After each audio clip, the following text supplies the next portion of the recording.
And we're up. Okay. No, I changed some things, some settings in my stream thing. So I was hoping it wouldn't like crash or blow up or something. So, and then you blow up. But all right. So, welcome everybody to the P4FX News and Discussion Podcast. I am your host, Loxus. Well, formerly Loxus_TV, but Club_Loxus, and my lovely co-host.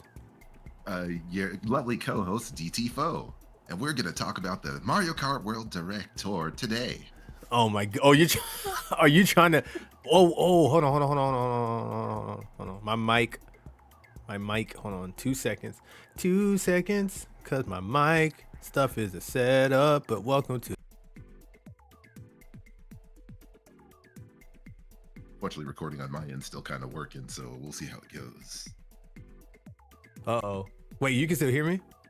Yeah, well, I can hear you now. I just got like the recording still going, so people can hear like the behind the scenes stuff. Sure. Yeah, I went ahead and just fixed my wavelength thing. Hey, what's up, Buffoon? Welcome to the stream. I should jump into the stream as well.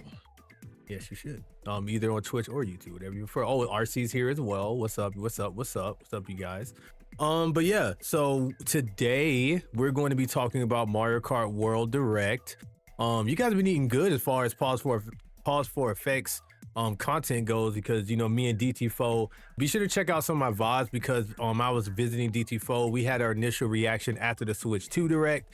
Then we had our live showing of the Switch 2. We got to go and actually play the Switch 2 live. So go over to my Twitch channel at Club_Loxus. Club_Loxus, check that out.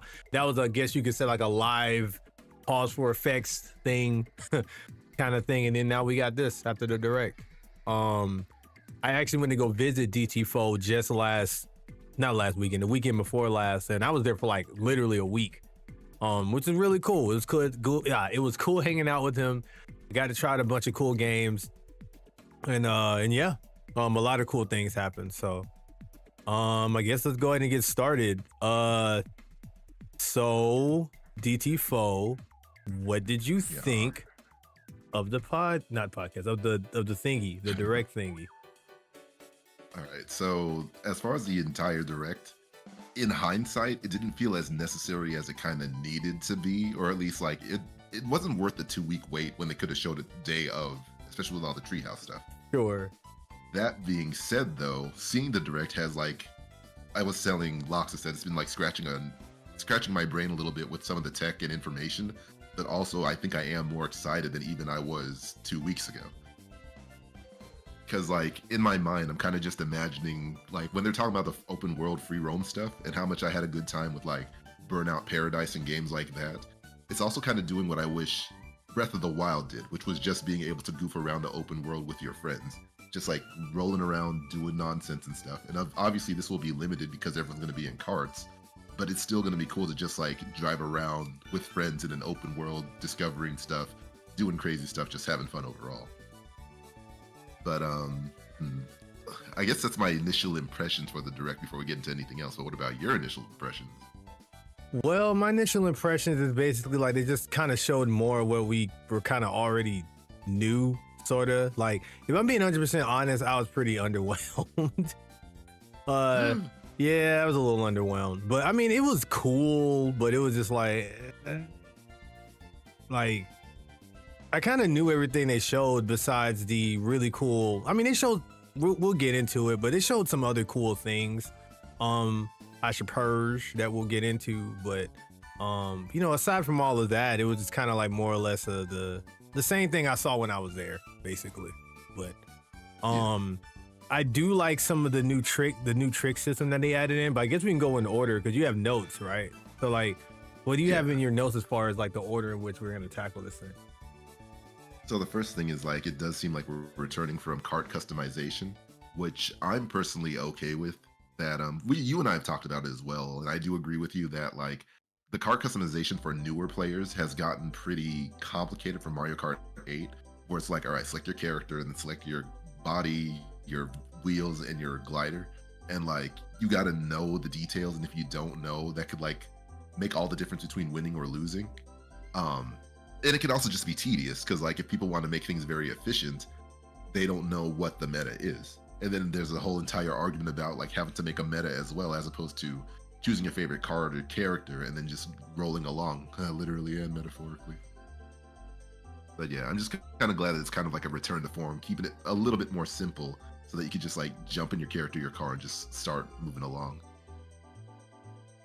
Yeah, I wonder how many people are going to be actually upset about, if you hear me randomly mute, because I'm coughing, by the way, but coughing. But no, I was going to say that, Amazing. But yeah, I was going to say, I was going to say, I wonder how many people are actually going to be upset about the lack of Kart customizations being in, or how many people are really going to miss it. I thought it was a cool addition to Mario Kart, but at the same time, I feel like it made things just a little bit tedious as far as like I said, like my parents I just recently got into Mario Kart, and it is kind of a pain trying to like, oh sorry, hold on, I'm trying to fix this thing on my screen. There we go. Boom. Okay, there we go. Yeah, it was kind of a pain. And as a matter of fact, I'll just pause it here on the character select screen. It was a big pain trying to give them the loadout to use. It was just like, okay, what are you gonna use? I don't know what to use. Lox, you tell me. And I'm like, I don't know what you want to use. You want to use a bike or a car? Or what kind of wheels should I use? I'm like, I don't know. It depends on how you drive. Ow. And even in our case, when me and you played, you just like, what? Screw it. I'm just gonna pick what you pick, because it's just like that's the easiest thing to do. So it's just like consolidating everything down to just cars and bikes. I think it made things a lot easier. I think you're still gonna run into that, I guess, part choosing anxiety thingy that might still pop up, mainly because, you know, like I'm looking at the screen now, there's like a billion different cars and bikes to pick. And I don't think, and I wish there were, I really wish they had sorting on this. Like maybe you could sort them by the specialization, or like maybe the stats. So like, okay, all the speed bikes are here with the different variations, all the acceleration bikes are here are the cars with this stat. But yeah, long and short of it, I think it's a cool addition. I think that cool addition. I'm glad that they returned it back to the way it was. It made things less complicated. Yeah, and like the downside is that there is always going to be a meta, because anything that's competitive will always have a meta. So it's probably going to be like, what is it in Mario Kart Wii? Funky Kong with the mock bike or whatever it was. And I think Mario Kart 8 was Waluigi with the Wiggler before like the late update that they surprised us with. It was Morty first. It was Morty, and then in Deluxe it was Waluigi, and then now it's Yoshi. So you just hear a crap ton of Yoshis with different color variations on a teddy bear bike. Dang. But yeah, it's I mean, the game will, any game that is competitive, people will eventually figure out and make like super efficient. So it's hard to be upset at that. But I think at least one thing I'm reassured with is that it does feel like there's a decent amount of balance this time around, which they're usually always try to aim for that. But let me see. Oh yeah, because we can jump into the next part, which is the moves that they were talking about during Direct. And I took note of a few of them, but the most important one that I think they talked about initially was the charge jump. And dude. And like as I was watching the Direct, I was like kind of getting a little bit salty about it, because like I was just telling Loxus right before we started recording, like I wish we knew this before we went to that Nintendo Switch 2 event, so that we could have like messed around with some of these tricks more. Because I know I talked about it with you and my brother a couple times, but like we did discover a few tricks during the event where like one, you can still dodge blue shells, which like news has only been making circulation now that people have been discovering. We figured it out 2 weeks ago. And then what's the other one? That just like in Mario 3D World Bowser's Fury, if you go into the water and as you jump out of the water and hit the trick button, you can get like another little boost as well. But those kind of seem like the more straightforward ones. But like, yeah, the charge jump, which allows you to hop over shells that are coming your way, like that's an additional defensive option, in addition to the feather, the horn, and like just holding items behind you. So it's cool that like you don't have to, you can kind of finagle your way out of like a tense situation, as opposed to older Mario Karts where you just kind of have to accept your fate if you don't get an item. But let me see what else. Well, hold on, before you continue, I want to comment on the charge bike thing. So I wonder if maybe you can't do that charge jump since we had the thing on. You think that might have been a thing? I Like don't. since we had Maybe that little handholdy antenna thing on smart steering. it's possible, but I don't feel like that smart steering kind of held me back from what I wanted to do.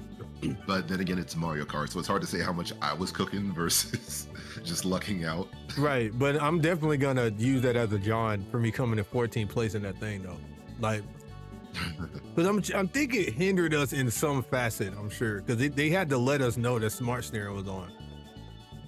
So like, I if think it they were wasn't just gonna letting us affect know. anything, then why would they say that, huh? I think they were just letting us know so that like the tryhards don't like think the game got too babyfied and don't notice that that smart steering was on. But they turned on smart steering because the Switch 2 event wasn't just for the sweaty players, it was also for like little Timmy, who also lucked out, and Mr. Dad brought little Timmy to the event. Right. I did feel a slight bit of like, not, how can I put it? Like, it didn't hinder me too much, I'll admit, but it did feel like I didn't have full control like I kind of wanted to. Like, especially trying to do like off-road and other things like that. But, well, that Hammer Bro item is crazy. What the heck? I'm sorry, I'm looking at the trailer. Oh my goodness. How did I not notice that? But yeah. Yeah, throwing like 50 embers. Yes, that thing is, you're not jumping over that.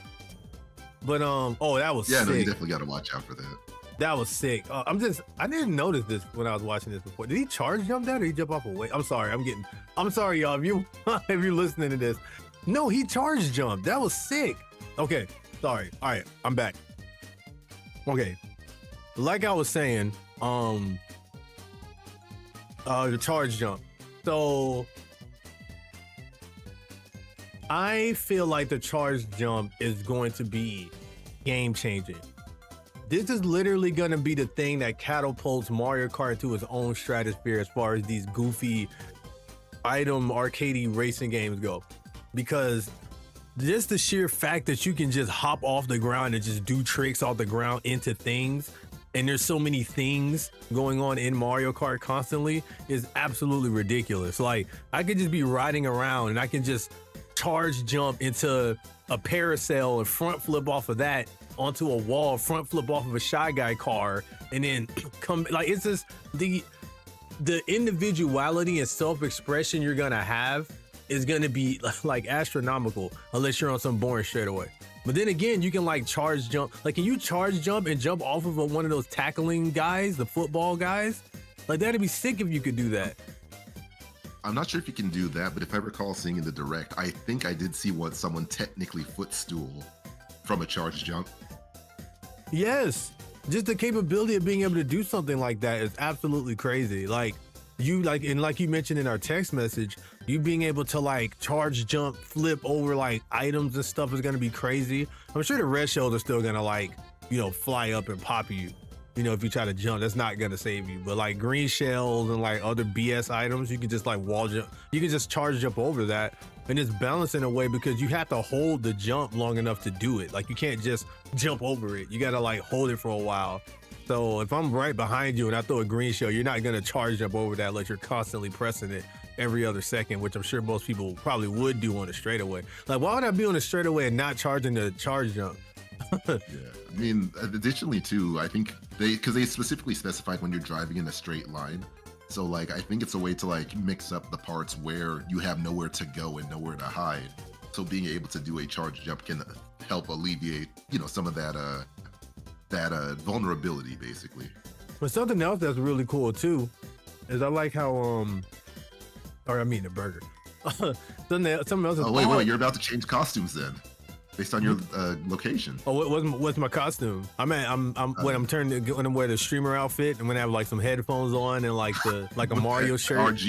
The RGB lights. Yeah, the RGB headphones with like the freaking mouse in hand, with a monitor just sitting in front of my bike while I'm driving. It's gonna be great. Also, this Boy Scout Bowser Jr., I'm rocking this, Joe, when I get this game. Oh my goodness. It's on my stream right now. This is Boy Scout Bowser Jr. I gotta get this. I think this looks like a Boy Scout Bowser. But Bowser, oh, but yeah. Yeah, I'm rocking this for real. Like him and Daisy and Baby Daisy, I'm like sliding between all three of them. For sure. Yeah, Wait a minute. That does look like a Boy Scout costume. Wait a minute. No, look at Luigi. Isn't that Sonic's pose? I know I've seen. Oh yeah. Come on, step it up. Which, you know what? That actually sounds like something that sounds accurate, the what it would sound like. But wasn't Sonic, dude, what game is that where Sonic's doing that run? Smash Brothers. It is the Smash Brothers. Oh my goodness gracious. He did that in the movie too. Oh my goodness. Bowser Jr. is kind of also like, to be fair, the whole borderline Naruto run like thing does overlap, but it's funny that on that one screen, Bowser Jr. and Luigi are doing this roughly the same thing, just at different angles. But Luigi's angle is like perfect. It's exactly like Sonic. That jug is crazy. Sega, get on this. No, I'm kidding. Don't do that. I like this game. Unless I can't get it because of pre-orders, then you can shut the game down. But yes, we'll get into that later too. But yeah, getting back to it. This trailer is so distracting. I'm just seeing so many things I didn't notice before. But I was gonna say that we talking about what were we talking about? We were talking about the charge jump, and okay. I think we talked plenty about okay, unless you got more to add. Yeah. I know what I was gonna say. So people were saying that there's a lot of stages on here, or at least a good bit of stages where they're talking about they're gonna talk about the charge jump now. But there was I'm just gonna pause this so I don't get distracted. There was a bunch of so there was a bunch of stages where there's just a bunch of straightaways. Like that bridge part is just a long straightaway stretch. And they're like, wow, that's gonna be really boring to race on. But since you can charge jump, that is going to fill in for those, for the times where you normally be power sliding. And also with us not having snaking in the game anymore, while this is not snaking and probably not as optimal as snaking, it's something kind of like it, I guess. So I'm not sure if it'll be, because like I think it'll still be, some of the things will be context sensitive, but it does seem like there's enough freedom to like utilize how, like you said, personal expression, basically. Where it's like, I think a good example is like in old Mario Kart 8, and then probably this game as well, like you can only pull out the paraglider when you take the ramp that pulls out the paraglider. But like something like some of these moves just seem like you can do at any time, but it's even more beneficial when you run into locations that like also benefit from it. Like when I first saw, I think it was Peach doing a lateral jump onto a rail, that just means that you don't have to enter the rail. You can literally hop onto the rail. Which again, I wish I knew that during the Switch 2 event. Oh, she just did that just now, right as you said that. Yeah. And then it was a green shell she dodged, but it is still a question of like whether or not red shells can like go into the air like it does in Mario Kart 8. Because if it stays on the ground, you could potentially still dodge it with good timing. But yeah, we'll have to see how well it homes, unfortunately. This is so sick, dude, because you can we're going to get into that next one in a second. But it's so sick that you can just look at this, bro. You can you can freaking power jump front flip off a car and then just keep it moving. And he did another trick again. This game is gonna be so sick, man. All right, I'm getting excited again. Some of it's because I'm drinking a lot of wine too, so I'm probably getting tipsy. But that aside, Lux is careful. You can't drink and drive. I'm not driving. I'm karting. Yeah, legally, yeah, fair enough. There you go. Yeah. The cop just snaps their fingers dang, we'll get him next time. Next time. I do like that you can drive and then hold a charge while you're on the wall. Hello? I'm looking at this. Apparently you can drive, and then what probably would have been a anti-gravity section is now I guess like a parkour wall power sliding. And I know I've seen a clip of someone driving before where they charged a jumped onto the wall, held the charge until it got to max charge, and it jumped off the wall and then just was going. This game's tech is gonna be crazy, bro. Dude, if you don't know how to do a lot of this stuff, bro, you're gonna be left behind in the goddamn dust. And remember, newbies don't even know about drifting, and they're gonna have to learn all this other stuff. That is very true. They're my family's gonna hate me, bro. They already hate playing Mario Kart with me now. When we be able to do stuff like this, bro, they're gonna be really mad. Because I was seeing comments online as well, we can go through the everything, but like between the grinding, the charge jump, the wall riding, like the ability to dodge items and stuff, or like even just hop over obstacles, like it's gonna like we're gonna see a lot of speed running tech because this is the intentional stuff. Lord knows what people will find once they start breaking the game, like they did in Mario Kart Wii. Remember that goddamn Grumble volcano? If you hit the ramp just right, you can do a lap in like 5 seconds. Oh yeah, they're gonna probably have to patch something or some. I know they're gonna have to. It's a free roam game though. What can they do? That's a good point. You may have to nerf the jump. I even see people like, okay, this is what we're gonna do. We're gonna turn to the right here, and then we're gonna power jump over this. You can power jump onto the mountain and then jump off the mountain and skip like half the stage. Like I know there's gonna be, there's gonna be shit like that. Like how much you can do on here. People are gonna. I just keep your eyes peeled on YouTube, and YouTube Shorts. Because like the other thing too is that like when a game is much more concise and consolidated, it's easy to like test it over and over again to like make sure there's no gaps, no bugs, no like there's no blind spots.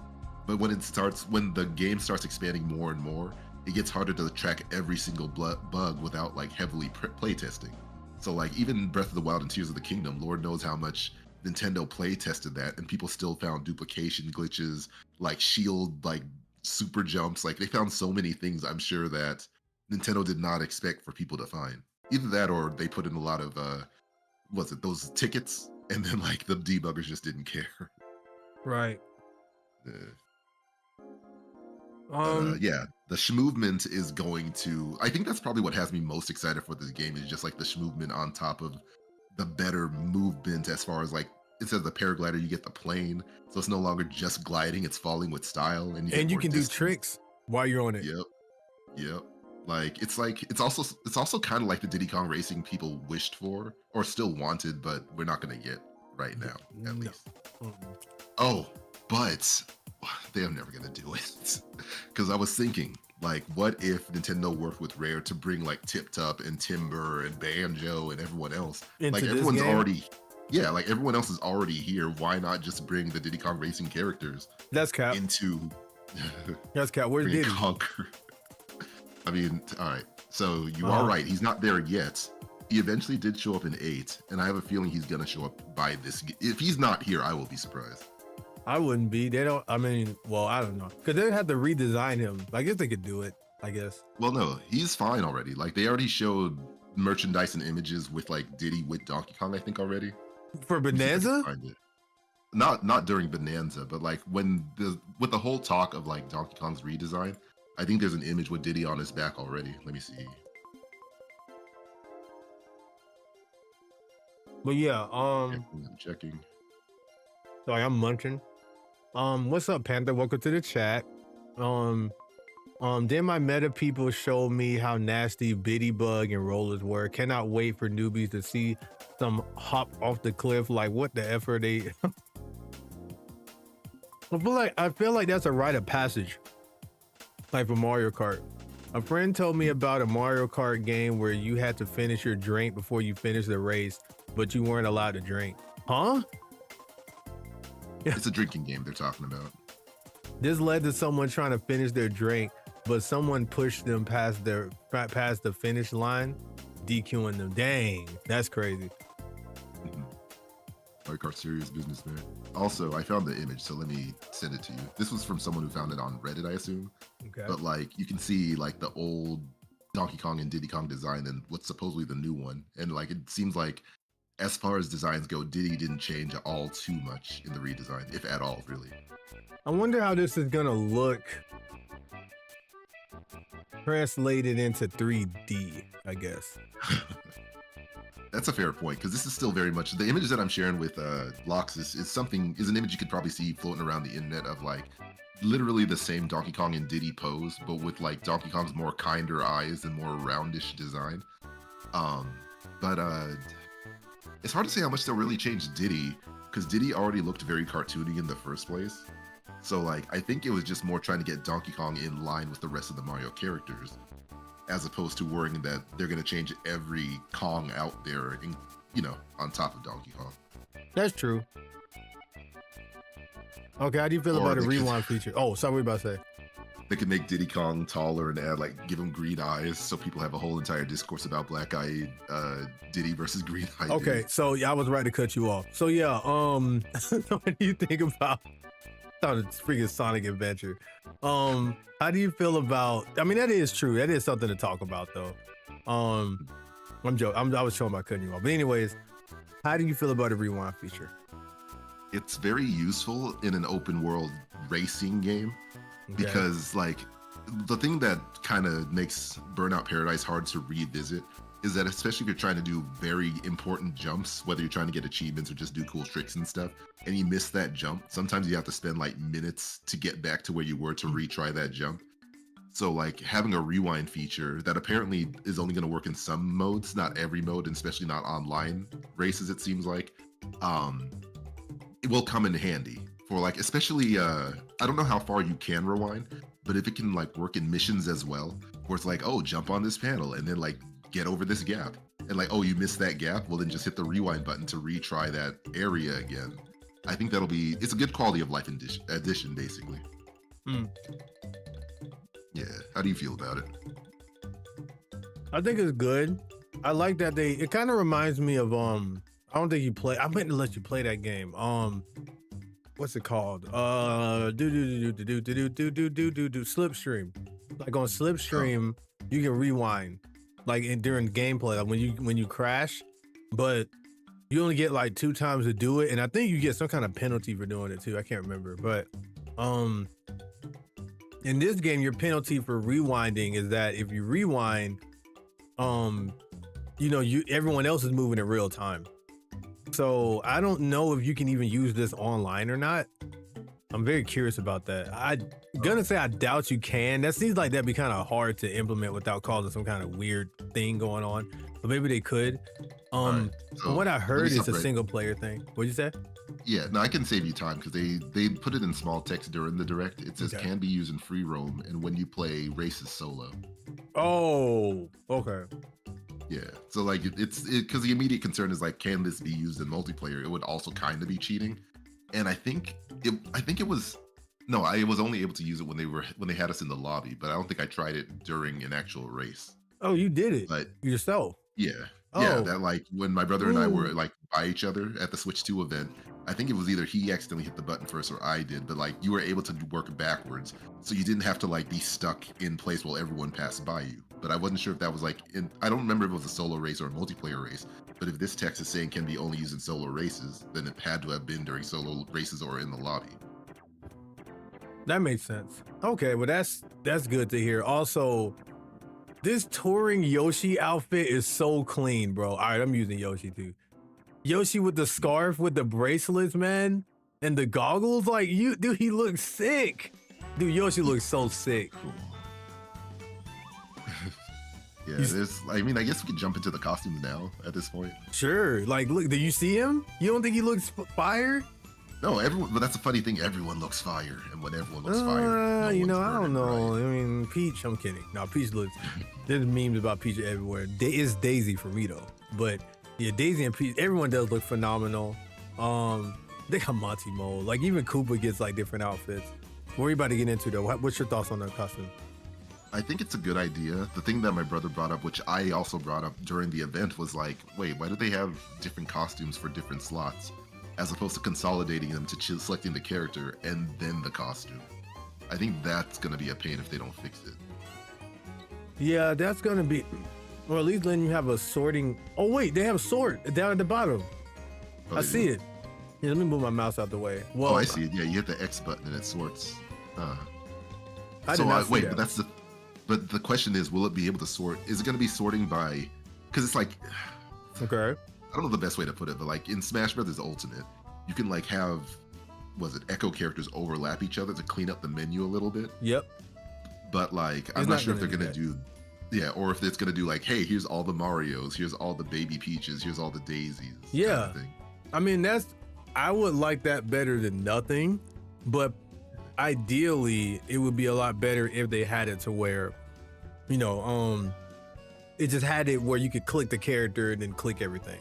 I don't know why they didn't do that. They did that kind of, they were starting to do that on Mario Kart 8 with the colors, at least.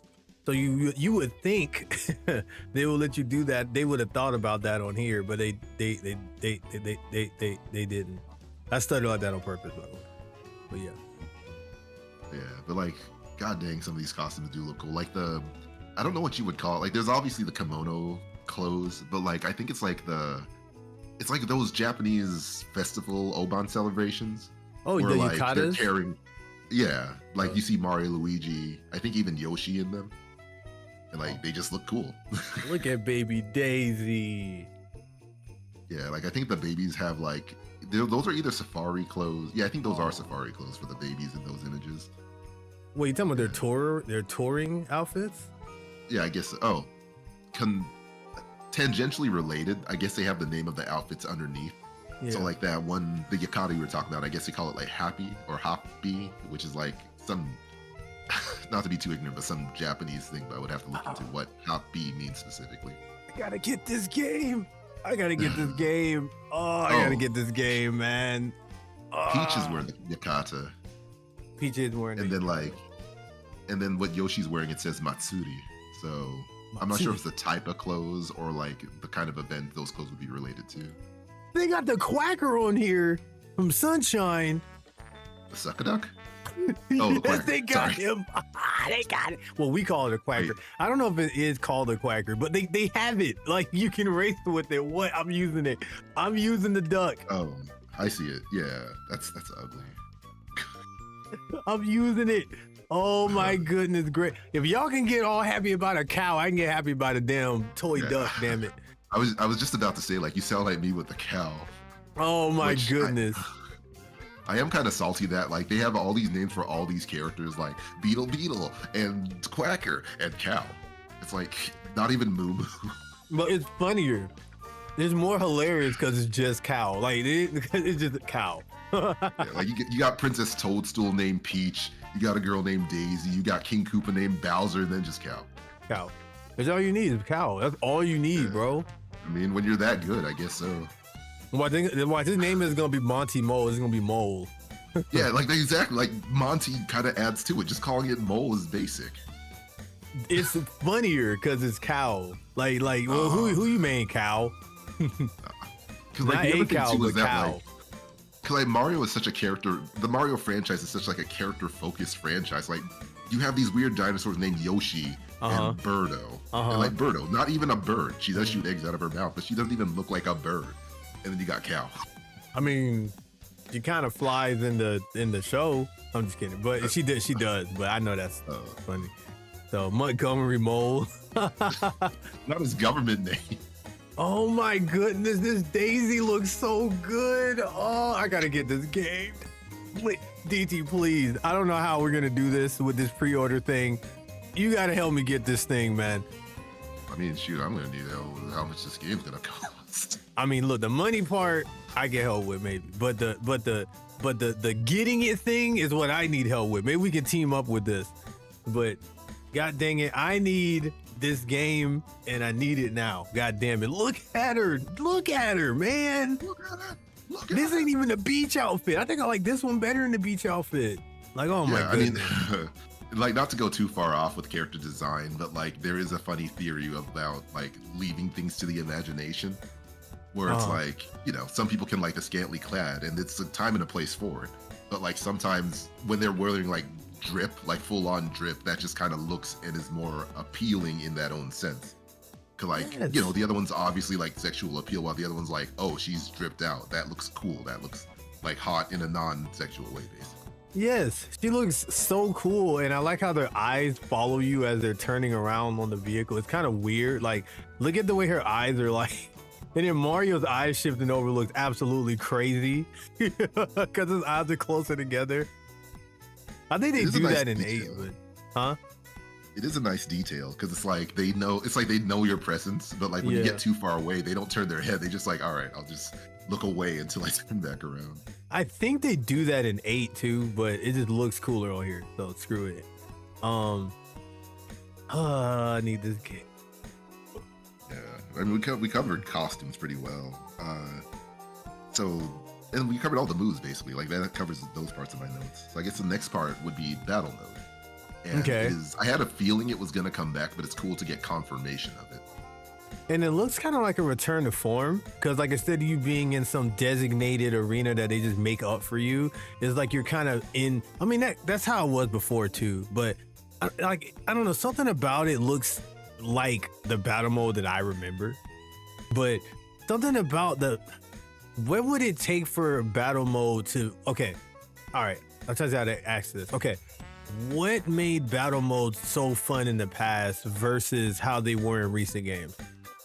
We were elementary school kids who didn't know better, who appreciate our limitation, and that's half joke. That's a good point, actually. That is a point. But to the greater extent, Mario Kart 8, as its original release, not counting Deluxe, battle mode was an afterthought. They took portions of already made stages and then just kind of like threw in there. So they didn't really feel cohesive to an actual place to battle. It was just more like, oh, here's a section of a course that you're on that you can battle on, if I recall. From which game? Mario Kart 8. Kinda, because you know they had the Splatoon stage, and then they had like. Was that in Deluxe though, or was that? That was in Deluxe. Yeah, like I think by the time Deluxe came around, I think that's when they had more dedicated battle modes. True. That's true. But I think that like the feeling kind of passed on that by the time that game came out, because I sure did not touch battle mode that often. I think it was also kind of an issue of balance, because like it's hard when it's just Koopa shells and like red shells, green shells. I think it's kind of, I don't even know. I think I'm just kind of vamping too much about it without really thinking it through. Well, stop doing that. No, I'm kidding. But no, I was gonna say that. No, you're absolutely right. I was gonna say that I do think that it's I'm glad that it's back. Hopefully, it's more fun with the amount of ways you can drive around. I think it was also just a thing that I think it was more fun because it was just like 4 of us playing, or 2 or 3 of us playing or whatever. That just made it more fun because it was more intimate. I think it's just something about playing it with just random people online just wasn't as fun. Because even like now, I have way more fun with battle mode playing with, you know, like chat with the chatter or whatever when we're playing than just me playing by myself. I'm not playing with myself, but playing with randoms and stuff. It's just more goofy and fun and interesting. I think that had a lot to do with it too. I mean, that's always going to be the case with a lot of multiplayer games as well, like whether Smash Brothers, Mario Party, so on and so forth. Knowing you can shout at people beside you or over Discord is just more inherently fun and funnier than like a person who's laughing on the other hand that you can't like, you know, say like, I can't believe you did that, or God dang it, or like, you know, that kind of stuff basically. Right. Yeah. That's such a cool detail in the trailer for Bowser Jr. to be the one to get the Chemic item. But yeah, but go ahead. Yeah, with the battle mode stuff as well, I think people who weren't paying attention, I think the initial concern is like, how do you do a battle mode in a free roam game? But if you actually look at the screen, you can see the mini map that kind of like designates the map into like smaller sections. So like this one looks like you're fighting in an underpass, but it also seems like the border is limited to that underpass with a few above bridges for like multi-level fighting. But ultimately, it's not like you can drive all the way to California and then say, kind of catch me in California while you're all the way in like Arkansas or something. Right. Yeah. And then like they did say Coin Runners was also coming back, which I don't remember how fun that game was. You have thoughts about it? Pause that for a second, because I do have a thought on that. I just looked at the cows on this Moo Moo Meadow stage. I see why. These are Moo Moo cows. That cow we're driving with is way smaller than those cows. So maybe that's why it's just cows. No, it's just the runt of the litter. How dare you try to isolate to other I'm Moo from the other? I'm just saying that these cows are clearly different. So that cow is different. So it's not a Moo Moo Meadows cow. It's cow. This is no, I hear what you're saying. Cow is clearly built different. Exactly. She's him. Yeah, exactly. Yes, she is. All right, but yes, I'm kidding, but yes, I think that's an interesting detail too. Okay, but yeah, I'm still looking at some of the trailer. Coin Runners. I think Coin Runners, it was a pretty cool mode. I think it was pretty fun when I played it. Not as fun to me as like the Shine Sprite Hunt or the Balloon Battle still, or Bomb Battle from Double Dash. If they brought Bomb Battle back, that would have been sick. But you need a more enclosed area. You do have the bombs in this game, but I think it worked better in Double Dash because you were in enclosed areas. This game's gonna be a lot different because you're like out in the open, so it may not be as fun. But yeah. Well, again, we'll have to see because again, with it being open world, they could then like have designated sections for battles. There's no reason like in the that haunted drive-in theater place. There's no reason there couldn't also be like a lobby, a movie theater lobby you can fight in, or the literal parking lot. That's true. That's assuming that's even there though. But I'm excited for those. What else we got? Oh yeah, and then additionally, because of the movement tech that you will have in this game, that could make battle mode more interesting, as opposed to, again, just having to accept your fate if you don't have the items to dodge or jump or block, basically. It could make it more annoying too, because if you're just two of you guys left and there's this big open area and y'all just front flipping over each other, the match is gonna take forever. It might, but it would depend. Because like they also showed a stage where like Yoshi was trying to hit a ramp and got like chomped by that lava hippo thing and literally fell in the lava. So, you know, if it's a balloon battle and you miss a jump like that, like you're gonna be losing much faster too. Back in Mario Kart 64, when you're fighting on the skyscrapers, you could also fall into those holes and stuff. So if there's also like hazards, that could help expedite things as well. That's true.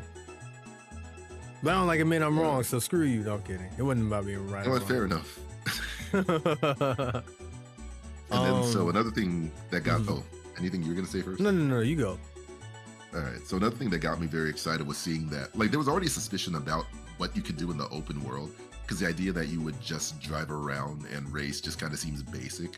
So the fact that there are like overworld missions to do in this open world just kind of like adds more to it. It can very much feel like fluff and tedious over time, but it does seem like it'll be engaging enough to like do more than just roll around doing nothing, basically. I agree, and that's still limits of Mario drinking that drink right before the free roam part is pretty dope. I'm looking at it now, and I agree. I think that it reminds me of the open world section of the Shadow the Hedgehog, actually, where you're able to kind of like, you know, roam around, and then you got different missions you can do while you're racing. That DK still looks weird to me. I'm still not used to it, but I'll get used to it. They got like, there's so much in this, bro. Like, man, look at all the, like, look at everything. Like, it's so much you can do, bro. There's so much you can see. Like, this is gonna be so fun to just drive around in. And then they got like the P-switch challenges you can do. People are saying they could potentially still have something like a boss battle mode, because they said some of these missions are kind of like the ones from the DS one. I'm gonna hold my breath on that, but if they just happen to have that, I'd be delighted. But yeah, I mean, I would sooner see like, take out 8 enemies in this area. I'm not sure if they'll designate spots for boss battles necessarily, but again, they've only shown so much in these 15 minutes, and like there's collectibles, there's missions to do. Like, what do the Peach medals do? That's what I'm wondering. They reward you with. People were saying that might be what unlocks the boss battle, but I don't know about all that. Although I do like a good touch with that, like going back to that real quick, because I think it's like an evolution of the Princess medals from Super Mario World. But it's funny how much more detailed they are in this game. That's a good point, actually. That's a very good point. That's all I can really say about that. I'm excited to play this part of the game. This is gonna be like streamer's paradise right here, man. Like, if you're a streamer, this is like such free content just to drive around here. It'd be very like, something that's really cool about free roaming open world games is just how relaxing it is to just like drive around or ride, you know, just roam around the areas and just kind of like relax. I think this is gonna be a pretty relaxing time outside of the hustle and bustling online, where you're gonna get, you know, definitely pissed off while playing. And like they said, a lot of these challenges are gonna friendship ruining, and a lot of these games are going to a lot of these challenges are going to help you you know, get better at the game. Like I said, they help you hone your techniques and stuff. Well, that's a fair point. Like, in certain games, like, you know, the mini games and missions are basically tutorials that like are fun for the tryhards, but also a learning lesson for the newbies. Where it's like, oh, grab this princess coin by wall riding up the hill, and then like, oh, you can wall ride up the hill, cool. Basically. What up, Delito? Welcome to the stream. Go ahead. Sorry. Speaking of streamers' paradise, the last question I really do have on this list that's really important is like they talked about multiplayer, but they Okay. have yet to confirm how many friends can be in a single room. They You said can 4. assume. Well, the way did they say? Because the thing is that like I see Look, hold on. one. Oh, sorry. Oh no, I see one thing saying play with friends online, and like under that banner I see 1, 2, 3, 4, 5, 6, 7, 8, like the 8 Mario Kart characters that also generally appeared in Mario Kart Circuit. They're doing like a little funny image. If you want to get to it, it's at 1444 in the video. But I think that at minimum confirms 8 people. But like I'm wondering if you can have up to 24 people in a free roam game. So Session room. you're saying locally with just the switch it, like switch the switch, or you talking about on one console? Sorry, I was talking online more specifically for the free roam Oh, stuff. online. I thought you're talking about offline. Yeah, because I'm like, with no. offline, they only have 2 to 4 players. I'm looking at it right here. Yeah. Okay, Yeah, so you so- said 1440p, you said? No, 1444 is the timestamp. Yeah, I You know. can see like the total. Oh, my bad. I never noticed that. That's so cool because I just played this game yesterday. Oh, that's so cool. That's adorable, man. Yeah, it's a very like I mean that's cool that it's in there at all, but like Nintendo knows clearly. Well, somebody was also yeah. alluding to the fact that because DK was here, this might mean DK is DK Jr. It's possible because at the time when DK Jr. appeared, this was still before Donkey Kong Country, and it was Donkey Kong Country which kind of confirmed that Cranky Kong was old Donkey Kong. But wait, was Donkey Kong in Country Cranky Kong's son or grandson? They never said. Okay, so that leaves a little bit of flexibility. I mean, like it could. I mean, yeah, who knows at this point? Because like this Donkey Kong that's been redesigned is also taking from Donkey Kong Country's design and kind of just bringing it back to classic Donkey Kong's design. So who knows how they're kind of messing with that lore right now? But that would be cool if they kind of like created a through line between everything. I love how to make Yoshi do that tongue thing, they just made him do it in the car. Also, I like that they have their old school 64 car. Well, they look like their old school cars right there, at least. That looks pretty cool. Oh yeah, the pipe carts. I think it's always been referred to as. Yeah, the pipe carts. I like those. It's also kind of crazy to think how much things have evolved since then. Because like it used to be as simple as the pipe cart, and then now you can jump in. Like if you go to the very next screen, like after that one image, and then you see like Peach and Waluigi, and everyone else on these hyper realistic, super over designed vehicles. That is true, actually. That is such a cool shot of Peach. I said Daisy too. That's such a good shot of Peach and Waluigi. Yeah, and like just still going back to the costumes, they are all cool. Because I think like one they were showing with Waluigi was like in a vampire outfit.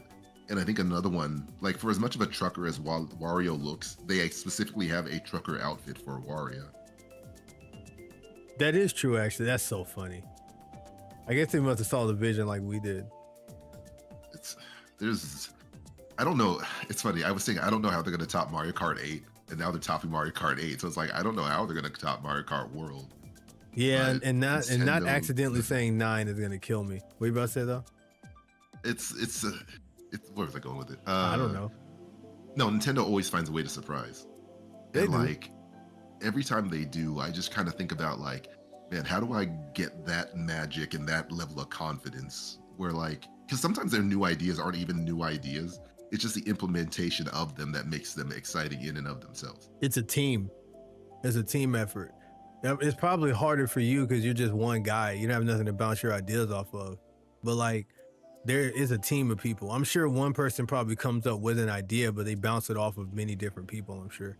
And then they all come together and implement. That's true, but it's still more like, Okay. I don't know how Nintendo does it, but other companies that can employ hundreds, if not thousands of people, like not be able to hit the same highs as consistently. Oh, that's what you And I know I'm mean. being I thought you were slight. talking about Yeah. yourself. I'm sorry. I mean, it is myself to an extent, but then like you say, like it's a team, but then there's Masahiro Sakurai over there making banger after banger, rarely missing. I mean, do we know that he's the only sole person making these ideas, or is he just a representative of a team of people that's doing that? Yeah, I mean, he's the director, so like he does have a lot of say, and he probably does allow people to have say as well. But it's just Yeah. more like there are some creators and creatives out there that just are always on top of the game in some way when they're thinking about stuff. And I think it's just that, like, you know, the trendsetters or the people willing to try something different or try to execute it properly versus those who like kind of just follow trends. You sound and like a then might not- Nintendo right now. That's what you sound. I'm kidding. Yeah, it's funny that you say it because like I am being slightly biased, but like, because what's another example? There are other developers like during the Mighty Switch Force days. I felt like Way Forward could never miss. Oh my goodness gracious, man! And then, oh man, I mean, DuckTales, the little genie girl, Shantae. Yeah, Shantae. You know, they were cooking. Yeah, and then like, what's the company that some people jumped out? Yacht Club Games, when they made Shovel Knight, which was their first game out the gate, and like that was amazing, and all their DLC was amazing. And then Mina the Hollower, that still should be coming, hopefully, were also amazing. It's looking pretty good. So that's just kind of what I mean. Like there are some developers out there that just like knows how to do it right, and like no matter how much peak they hit, they somehow always find more peak to climb, basically. I also think it's like a lot of the love of the game type thing. I think that like they're able to constantly be creative because they actually love what they're doing. They're not just thinking about their wallets, I think. Now, I mean, what are you about to say? Real quick, that's a funny thing though, because like a lot of creatives would love, well, so I think you're half right on this. I think part of the issue is specifically the company you're working for, because I don't know too many creatives who don't want to make a good final product, but based off the deadlines you're expected to have, or like if your company is saying, hey, Fortnite's pretty cool, we want to make our own Fortnite, I think that's when it can become troublesome, because like, yeah, that you want to make a really good product, but if you're being crunched, so on and so forth, then obviously the product won't be as good. Or if the development line just like is so messy, that can also affect things. But like, then why isn't Nintendo doing more seminars and stuff? I want to learn how to make video games. Well, let's reel it back some. Because you were going to a whole nother thing there. Let's reel it back. Because I was going to say that I was going to comment on what you were saying about like the, I mean, yes, all of them do want to make, you know, they want to make the best that they can. I'm not taking that away from anybody, but I was just addressing the statement that you were saying specifically about how you don't understand how they specifically are able to do that. And I was just explaining this because like, though the other people also have a passion for what they're doing, they're probably also thinking about how to make the next buck. So they're like, you know, fan service and all this other stuff. And, you know, they're thinking about things in a different way. Whereas like Sakurai legitimately loves making these Smash Bros games. He legitimately loves like creating and making these Kirby games too. I don't think he's really thinking about like what DLC characters we're going to put in to try to rob $20 from Timmy. I don't think he's thinking about that as he's making the game. Like the business people will come in, and you're right, it's probably just the corporate people behind that's facilitating these things. But like, I feel like in the case like with Mario Kart, they were just probably thinking, wait, what's going to be fun for these kids? Like, how can we make this fun as hell? You know, not how can we put Ninja Turtles in Fortnite so we can make money? I'm kidding. But shout out to Pharaohs. I'm not. Uh-oh. I was trying to go on a whole entire I can go on a whole entire tangent about crossovers, but I'm not going to start today. Like, I respect the game, but there's a lot to say about it. Well, dang it. we can somewhat touch on it. Do you think we're going to get crossover characters in this game? I can see it happening, but it's with Nintendo, it's hard to predict. Like, sometime when they were doing Splatoon and Animal Crossing characters in Mario Kart 8, people were thinking like, oh snap, Smash Brothers Kart, that would be cool. And then they just kind of stopped after Link. But like this one, it seems like there's so many Mario characters, you kind of don't really need anyone else. And like, I'm of two thoughts, where on one hand, it's like, well, I literally said it would be cool if they brought Diddy Kong Racing characters over, because that would be so fitting for Nintendo's history. But on the other end of things is like, well, I also appreciate the conciseness of like, the thematic conciseness of it, where it's like just Mario characters, no Sonic, no Pac-Man, no Bomberman. As cool as they would be, there's something to appreciate about them sticking to like a specific circle of characters. You just named some of the coolest characters to bring in here, just shot all that junk down. Yeah, because it's like, again, I'm of two thoughts of like, it would be really, really cool, but crossovers don't really mean as much as they used to, because everyone's doing a crossover. So part of me wants to appreciate what we get as opposed to like hyperfixate. Like, wouldn't it be cool if Goku joined Smash Brothers? But he's not a video game character. Well, technically he had Budokai, so technically Goku, but he's not a video game character. Wow, Wario with the ponytail is kind of funny looking with this trucker outfit. But yes, he's not a video. Yes, he is. There's Budokai. Legacy of Goku. You're doing what they're doing, and they're wrong. And I mean, he technically does have a video game. Yes, but Mario has an anime. All right, I know you're being facetious. Am I? And I'm maybe, and I'm rolling with it. Yeah, I am. But I guess since we are into it, and just to explain to the people listening, like the thing that I did do a trick appreciate off about of another person. I'm sorry, but go ahead. That's what I was saying. But you could footstool in this game. But go ahead. That one thing I like about one reason I kind of give Smash Brothers a pass when it comes to crossovers is because like they followed a theme and stuck to it, where it's like mostly video game characters, and even when they brought over crossover characters, they had to have a prominent position from video games, prominent position in origin from video games. That's how Sora was able to make it. That's how Hero was able to make it. Like every character on that list came from a video game, regardless of whether or not they also had additional media elsewhere. If they started like breaking that rule, we're saying like if you had a video game, you have a chance of getting in, then it would start hitting Fortnite levels, which I feel like would get too obnoxious on top of already having to deal with Kazuya and Steve. You don't want Korra and Aang and Mario Kart? Nah, but Mario Kart. Well, you joke, but it's also funny that you mentioned that because there's like a Nickelodeon Kart. And I don't care for the game personally, but I appreciate the concept of Nicktoons being in a concise game. But I still have complaints when Teenage Mutant Ninja Turtles and Garfield are showing up, because while they are technically Nickelodeon properties now, they weren't originally Nicktoons. Although you can technically count TMNT 2012 and Rise now, but it's still kind of weird because they were never originally Nickelodeon characters, if that makes sense. That makes sense. I'm going to break away from that for just a second, because that joke was so funny. How Peach just popped this character and it just said, got him on the side. That shit's hilarious to me. I don't know. Got him. Yeah, you know that's going to be an audio clip, a soundbite for a lot of streamers. I have that. I already have that in my thing. I got him in there. Got him. But yeah. All right. I'm sorry. Continue. No, that's basically all. That's my crossover rant for now. Let me see. Super Giant Games with Bastion, Transistor, and Hades. Yeah. Panther says that Sakurai likes making Kirby more than Smash. How do you know that? Still making Smash is literally taking years off his life and causing some minor health problems. There's too many expectations for the next Smash.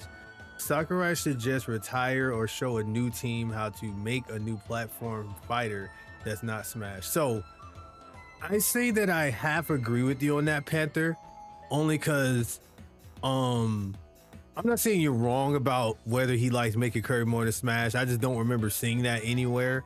I feel like he would like making both of them, honestly. Also, Smash taking years off of his life, in my opinion, and I could be wrong, that's kind of more on him. Because I guess the wording of it just makes it kind of sound like making Smash taking years off his life because of our expectations of what a new Smash should be. But that's more so like a him thing. Like he's deciding to pour all of his life into the game to make the best thing he can. And he's subverted our own expectations a lot of times. Like he's giving us gifts when it comes to like things we want in the game. Nobody asked for Byleth. Nobody asked for Piranha Plant. So, well, nobody asked for Game & Watch. Nobody asked for Rob. Huh? No, wait, real quick. So there are some characters that feel like Sakurai did it out of his appreciation for video games. But you could see during the Sakurai Directs that like there were specific characters where he was basically saying like, don't look at me, Nintendo approached me about this. I believe one of them was Byleth, especially since that was the final character of the first DLC. The second one was Steve.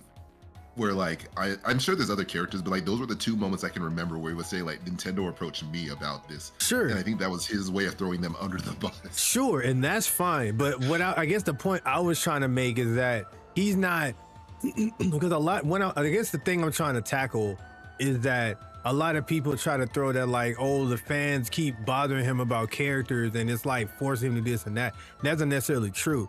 what you're saying is a good point too, though, because it's like, okay, it's Nintendo asking him to do this stuff and him making the decision on some of the other characters to put these characters in, like Terry and some of these other characters. That's what I'm trying to say, if that makes more sense. But I am agreeing with you. Like, you're actually kind of moving towards my point as well to a certain degree. Wow, this Leaf stage is so cool. All right, sorry, but I was gonna say that you're right. Nintendo did approach him for some of those characters. I think there was people saying that even back then, but it's like, it's not just the fans. It's just like, we want Goku and Naruto in the game, and they're just bugging him to death about these characters. It's like, it is his boss. His bosses asked him to do a thing, or at least the people he's working with, because I think he technically has his own company, but I guess he still maybe works under Nintendo. I'm not sure how that works, but the people approaching the game he's making for these people are asking him to do a thing. So he's like, all right, I'm gonna do the thing. You know what I'm saying? So it's like a lot of things, but none of you guys are wrong. You're not wrong either, Panther. I do agree that he has been working himself harder than he needs to, but I still think that, like, you know, he has a decision to not do it too. So it's funny that you mentioned that. It's like, you are right. But I don't remember if there was like a specific interview, but I can tell from 18-wheeler. How did I not see this? Bro, he just hopped in an 18-wheeler. And like, he literally knocks one of the cars over that just disappears. Oh my goodness. Okay, I'm sorry. Continue. Yeah. So you can tell based off some people's work ethic that, like, they have a really solid work ethic to a fault. And Sakurai very much is one of those, I have to put my hands in every part of this project because I cannot, not in a type A annoying kind of way, but just more like, no, just more in the sense of like, I need to be as involved as possible to make sure this is, you know, as ideal as I want it to be. And for some creatives and artists and developers, that is a hard thing to turn off. Like, obviously he works with people he can trust to like implement those things, but like, he very much seems like I will show up to the audio meeting, the music making meeting, I'm going to show up to the visuals meeting. Like, oh, that part of the screen seems a little bit too dark. Could you change that? I'm gonna show up in every meeting, and even when you don't think I'm there because I need to make sure this is good, basically. Sure. And as someone who's burned myself out over certain things, it's very hard to turn off. I can understand. I think that even to a certain degree, even I've been like that with work stuff. Like, if I feel like something that you take ownership, it becomes like a part of you. And it's a representation of yourself, right? So like, even something like with work projects, it's like, sometimes it gets to a point where like, I don't really want to put this in these other people's hands because I don't trust they're going to do it the way I want them to do it. So, or the way I'm envisioning it. So I'm just going to do it myself, which adds more work on. And Sakurai kind of comes off to me like a perfectionist, sort of, kind of like Michael Jackson was. And I've been reading a lot of stuff about Michael Jackson and following a lot of things too. And I think that he, like, you know, I think he even kind of exhibits those kind of things as well, which is why it's also really hard on him making these games and stuff like that. And like I said, and again, you guys, I don't want to make it seem as though I'm just like, oh, it's his fault that he's hurt and sick and all this stuff. I'm not trying to make it like attacking him way. I'm just saying that, you know, like, it's not just the fans' fault that he's like that. You know, it's like, that's a him thing too, you know, and it's also a company thing. It's a lot of different factors coming into it at one time. I do also remember, like, before Iwata passed away, I think there was a story where like Iwata basically announced Smash 4 for the Wii U, like, before Sakurai even knew. But they were such good friends, like, he trusted that he was going to work on it anyway. I wonder how true that is. I've heard that a lot too. Yeah, it was a story that was going around, but like, I hate to pass around misinformation, so I'm hoping that it's something that either Sakurai or Iwata recalled, and not just like that. The opposite of that, never asked me for anything ever again, because that apparently is not something Sakurai actually said. Exactly. That's why I'm like, I try to be very careful with stuff like that, because there's a lot of misinformation out there. If it's true, that's cool, but I really try to be careful with that. God dang, that dinosaur destroyed him. But you know who is paying for saying never ask me for anything again? Who? The Tekken 8 team, which apparently they said in joking, but apparently it's kind of biting them in the butt with the current season 2 discourse I've been hearing. But that's as much as I really know or care about Tekken 8 right now. Yeah, Panther's into the Tekken stuff, but yeah, I've heard a lot of stuff about Tekken also. That's a whole nother topic in itself when it comes to fighting games and companies with these games now and all the stuff like that. really kind of sucks. I used to really love Tekken growing up. I actually have Tekken 8. I just haven't really played it. But yeah. But back, you guys are here from Mario Kart.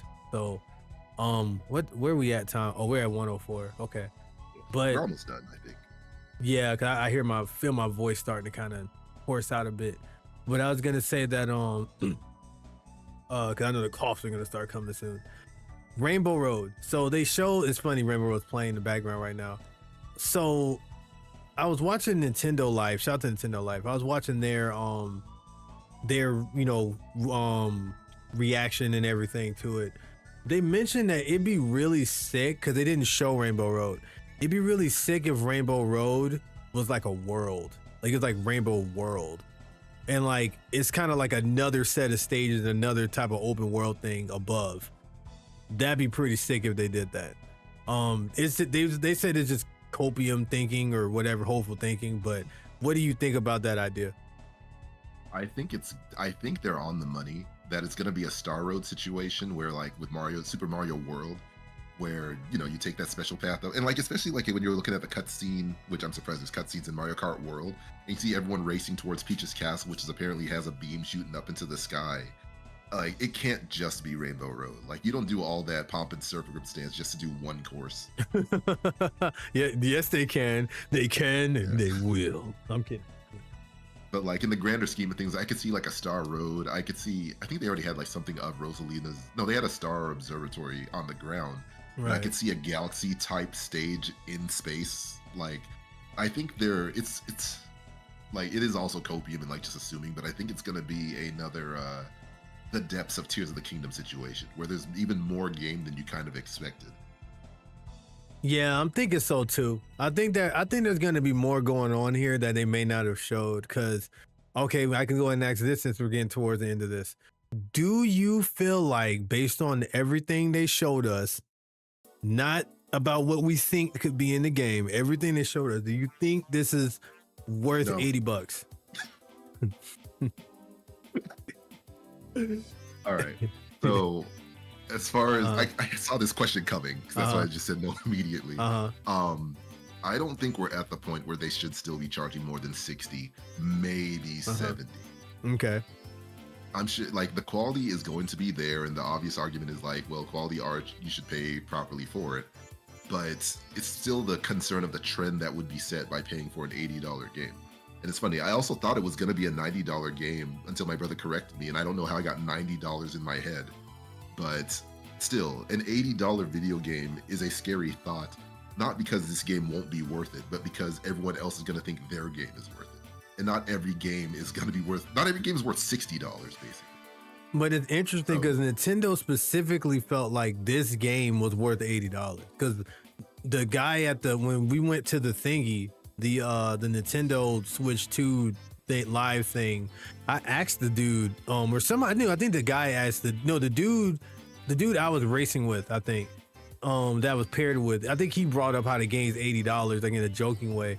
And the staff said that, we'll just have to wait and see because, it's going to be worth the 80 or something along those lines. He worded it in a way that is like, just wait and see. There's enough content in here to make it worth the price or something. And then, of course, there's that discourse with that interview with Doug Bowser, where he was like, he feels like based on the work they put into the game and everything that's packed into it, that it's worth the $80. So, or rather, he said the price is, we set that price because that's what, we feel like the game is worth and the work ethic that was in it and all that other stuff. So, yeah, I don't know that. Yeah. I have no doubt. Yeah. But I have no doubt that it is worth the $80. It's just more like, does it have to be $80? Especially in this economy. Yeah, I think maybe 70 probably would have been a lot. It would have been it would have made people squinch less, or what's that called when people squick, I think is what you're thinking. Squick or something. Yeah. Huh? Squick is like when something's really gross or violent. Flinch is like something that is just like an inherent move to it. What is it when you're looking like like it hurts? Like when you look at someone and they get hurt. I think it's like sincerely cringe, but not in the ironic sense, in the empathetic sense. I will go with cringe because there's another word that I wince. That's what it is, Oh. wincing. That's what I was thinking of. So like, I think it would have made people wince a lot less, and I think it would have been a lot less painful of a situation. Shout out to Family Guy. A lot less painful of a ask in situation if they made it maybe $70. I think people would have been like, oh, here we go, another $7 game. But something about that $80 is just pissing people off. But I know that 80% of the people talking about the price were just drones. People just mad because everyone else is mad, or they just want to be cool. But there are people that sincerely have a point about the price, and those people, I say, pay me $10 for the stream. I'm kidding. To those people, I say, I think you got a good point. Yeah, because like there's an argument of like, well, if you adjust for inflation, older games cost way more than games do now, which is technically true, but wages have not kept up with inflation, which kind of undermines the argument a little bit. Where it's like, if I can't as afford these games like I would have back then, I would have also been making less money back then. Did you just say if I can't as afford? I did say that. Oh, stop that. Yeah, as afford, you're probably right. I can't. Oh, all right. I'm just being facetious now. American only problem. Dang. I wouldn't. But that's the thing, though. I wouldn't quite say that. Well, obviously, Loxus is not saying this either. He's reading chat, so no one come after him for that. But he's a true American, true God-fearing American. Wait, hold on now. Whoa.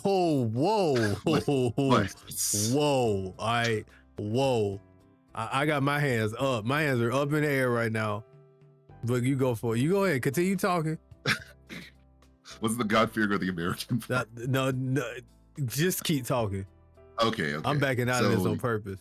All right. So Chad, the God-fearing part is true. The rest of it, yeah, you just go. What are you, French? All right, but I feel we're teetering on something bad. Okay. Keep going. All right. So someone on chat was saying American only problem, and I don't think it's an issue exclusive to America. That like there are other countries that have also had to deal with high pricing for video games due to a limited market.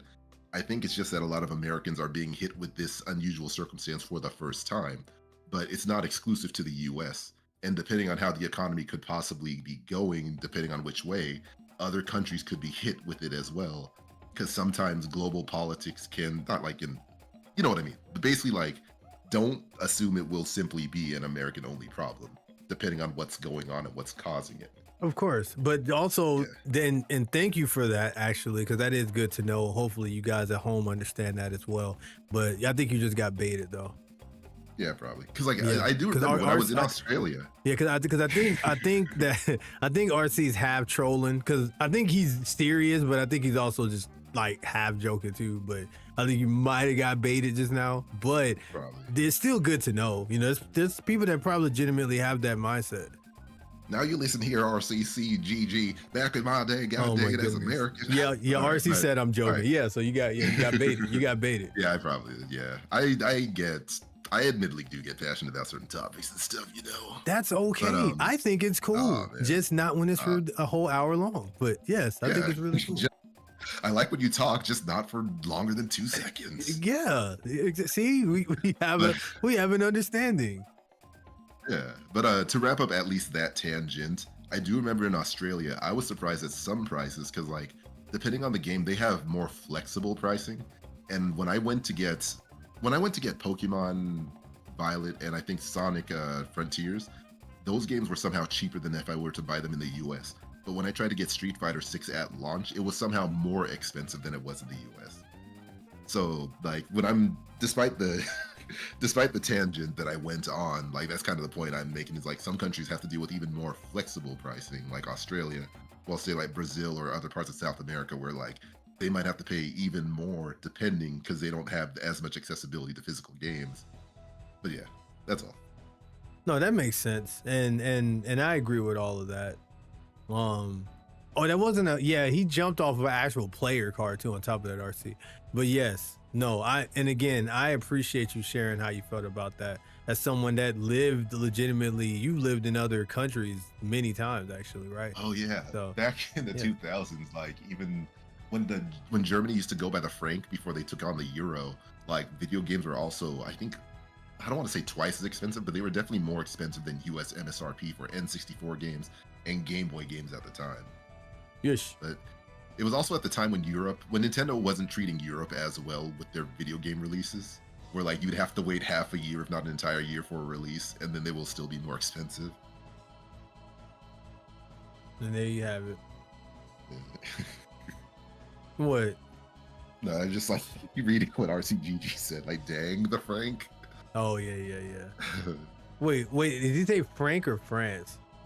I think the franc, because I'm pretty sure it was a German franc at the time. Oh, okay, that's what it Currency. is. My bad. Whoops. Unk status. Wow. All right. Yeah. Well, I mean, I'll accept that. God dang, 30. Oh yeah, because you were talking about the 2000s. Oh, it's not. Sorry, it wasn't the German franc. It was the Deutschmark. Yeah, oh, okay. The German mark, but that was their currency at the time. I don't know where I got franc from. All these dang Waluigi costumes. There's gonna be so much fan art everywhere. It already is, but man, this fan art for these characters is gonna be crazy. I need all of these costumes in other games now. Like, I want a game where I can just run a free roam, run around with Daisy. Like, I want a game like that. That's a good idea, but the more important thing is the next time there's a Mario Party, there is no excuse to not have costumes anymore. That's a good point, actually. Yes, there is. They can just be lazy. I said good point, Loxus. Oh my goodness gracious. But yeah, well, that's pretty much all that I have, unless you had something else you needed to discuss within the next like 15-20 minutes. No, I think that basically covers all my important notes. The last thing, at least, is that like I'm hearing some music in this game that you have not heard in a while. Like I heard Yoshi's story music. Wait a minute. I don't like the way you say you. How do you know I ain't heard these songs in a while? I'm more my bad. I'm more meant to the general sense. I'm trolling, man. I'm trolling, bro. You're fine. I know. I'm just messing with you. Yeah, I felt bad just now. I was like, oh no, I didn't mean. I wasn't trying to jump down your throat. No, my feelings weren't hurt. It's like, no, he's joking, but he has a point. But no, continue. I'm sorry.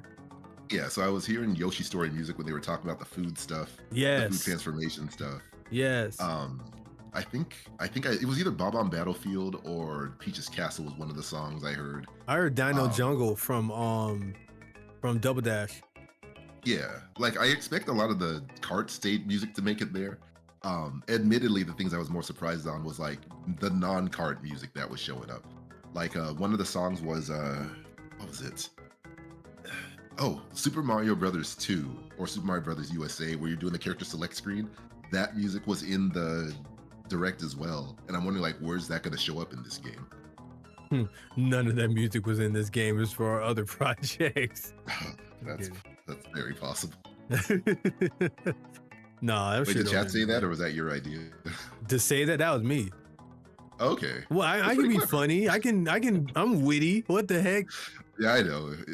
It's just sometimes when you hear like a delivery of something, it's like, was that a reference or was that off the top of their dome? No, that was off the top of the dome, man. I'm witty. Yeah. I'm here. I'm an entertainer. Credit where credit is due.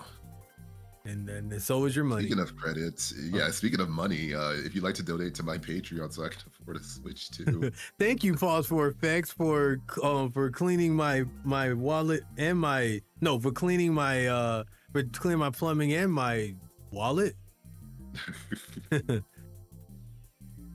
Shoot, I gotta watch it. I only watched that movie once, and I was promising myself I would watch it again eventually. The Mario Brothers movie. You should. Oh, we should have watched that when I was there, man. There was no time. Like when you were over here, we were literally struggling to figure like, all right, we only have like 5 minutes before we're dead tired.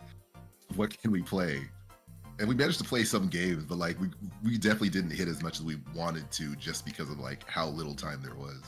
I really thought a week is usually a long time for me. Like when I'm visiting home for my family, that week goes by fast, but it's like, I feel like I spent a lot of time laying around, but it's like, so I feel like a week would have been more than enough time, but I didn't realize like we did something almost the entire time I was there, like most of the time. Yeah, so like I didn't realize how short the time we had.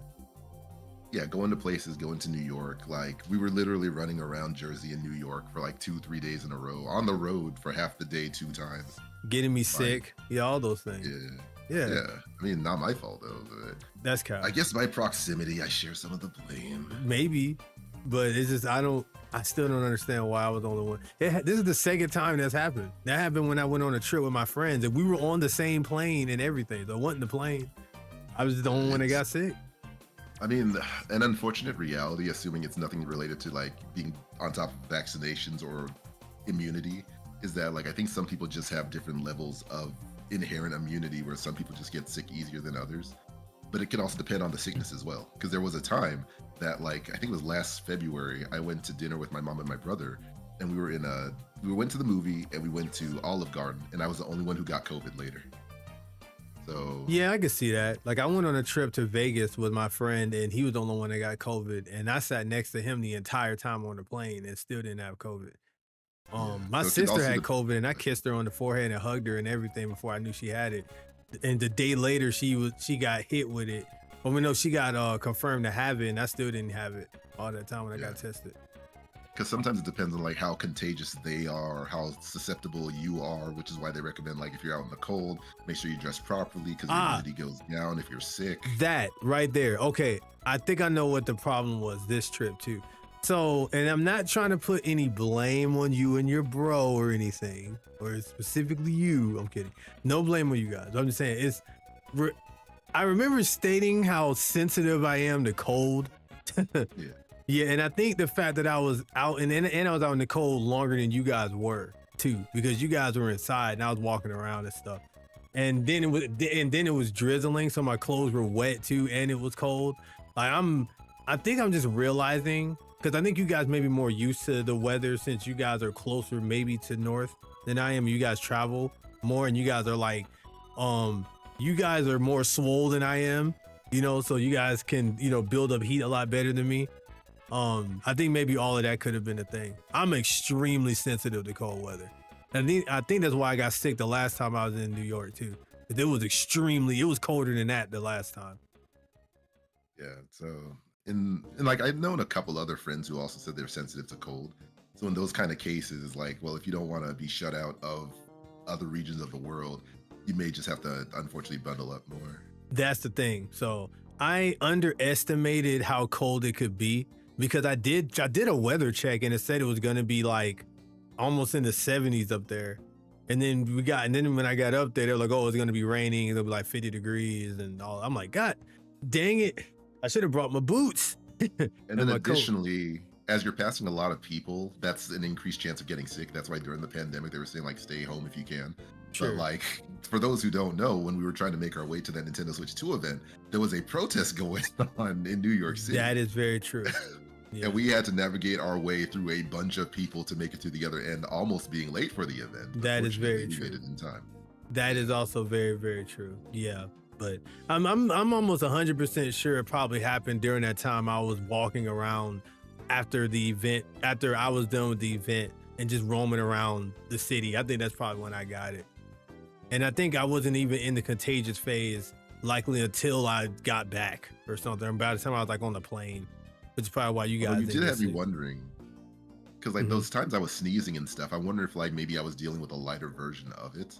That's But, possible. like, and I was concerned, but I didn't say anything. But it's possible. But like we were all together as well. So it's just the kind of thing is like I can't imagine I was in any place where I would have gotten sick or you wouldn't have. And then there's the unfortunate reality of like, well, we're all stuck in the same room and car together. So I don't know how we can really protect you guys from that. That's true. I'm under the mind that it had nothing to do with you guys. It was me. I don't think it had was me. anything to do with you guys. I think it was just that something about New York City is just fun. Toxic. But all right. When on that note, I can say it. I've been to New York. I got family there. I'm also joking. He had family there, but that aside, yeah, you guys, thank you so much for tuning in for this episode of P4FX. Hopefully you guys enjoyed the direct. Tell me in the comments below over on the YouTube side what you thought about it. For those of you guys in my chat, or if you're watching this in any form, you can catch me live on YouTube or Twitch. DT4, where can they find you? It's still limited, but I promise I'm getting so close to catching up on everything. I think May will finally be the time. I say, and then May approaches, and I'm still not ready. But basically, I do have a blue ski or blue sky, and I do want to try to get back into some form of video making kind of stuff. So please be patient with me and look forward to that. As some of these Japanese companies say, like, we hope you look forward to the upcoming release of DT Faux. All right. Dang. I'm looking forward to it. Whatever happens. I'm just imagining during the recording session, like, you can run, jump, slide. Shoot. Can I say that line again? Yeah, sure. All right, take two. Take two. You can run, jump, slide. Yeah, I can only imagine how those recording sessions go with those things, man. It's always so funny when I hear them. If I hear the same guy in all these videos too. It probably usually, I think it is. But there are some moments where you can hear his like actual voice, and it's just kind of funny. Like there was one moment in this direct where they were saying like, "Who hit me like that?" And it's like, I did not catch what he was talking about because like he said it in such a way it didn't feel contextual to like what he was covering. That's funny. Or like when they were driving through that haunted mansion, he tried to do his like spooky deep voice. Oh yeah, I remember that because that threw me off. I was like, wait a minute, was that him? Yeah. I remember that. You're funny when you do that too, because you were trying to like impersonate somebody and your voice got mad deep, and I'm like, your voice is already deep. So like, you know, it's just funny that you did that. I'll never be able to work in Hollywood. My range is so limited. It's okay. My range is limited too. I'm stuck at this mid range I'm at. But but how can you be mid when you're peak? I'm at the peak of mid. I got no follow-up. I was trying to think of a joke, but it's too late. And it was funny when you got quiet. I heard the Shy Guys because it's playing the Shy Guy Fall song right now. And I heard but yeah, guys. Hopefully you enjoy. Hopefully we get some news about this pre-order coming up on Monday.